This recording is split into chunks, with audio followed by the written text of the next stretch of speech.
سوال حدیثی را که کارهای نافهمیده کرده‌ات بخشیده هست میگفته در مو آیت قرآن است.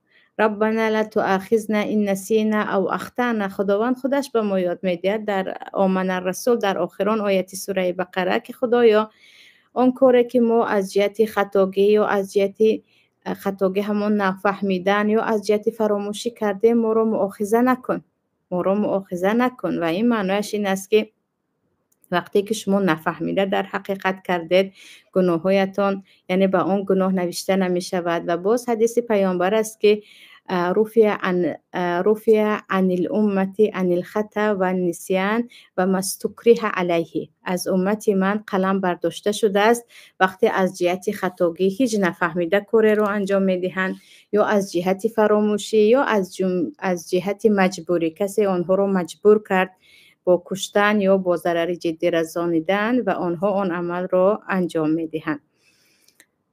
سوال دیگر، ما در مسکو زندگی میکنیم. من در رادوم تولد کنی زنها و دختری مردم در آمد. من تا حال به شوهرم نگفتم. آیا من گناهکار هستم؟ جواب میدادید تا حال شوهرم نمیداند. حاضرش باشد دخترچه من 2 ساله شدگی هست. آیا من گناهکار هستم؟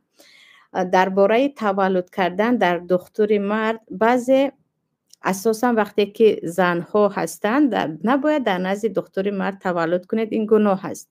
اما بعضی حالتهای ناگوار می شود که مثلا حالت بیمار از حد وزمین باشد، حتما طبیب مرد فریاد میکنند، یگان پروفسور خیلی تجربه دار یا یگان جراح خیلی ماهر.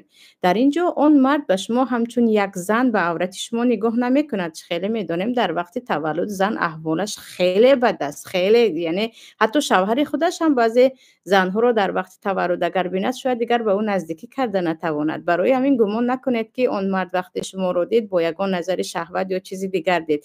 و برای شوهرتان گفتن شرط نیست، برای اینکه اونجا یگان مسئله گناه نبود و اون مردها هم با خواهش خود آنجا نمی‌دارند، مجبور میشوند. مسئله سلامتی، مسئله مرگ و زندگی می شود و این مسئله یعنی دختر مرد یک زن رو جراحی کردنش رو یا خیلی گفتم خیلی در حالتهای وزمین و تولد در آمدنش رو باید وسیع نگاه کنیم. اونجا مسئله شهوت و مسئله به نامحرم نگاه کردن نه، مسئله خلاص کردن جان یک نفر می شود که انشالله در آنجا شما هم گناهکار نیستید. و اگر گفتید که شوهر من یک انسانی است که این مسئله ها رو نمیفهمد و خیلی مشکلی دچار می شود، انشالله نگفتید بوکی ندارد، چون که اصلا شما خیانت نکردید یا شما به گناه دست نزدید.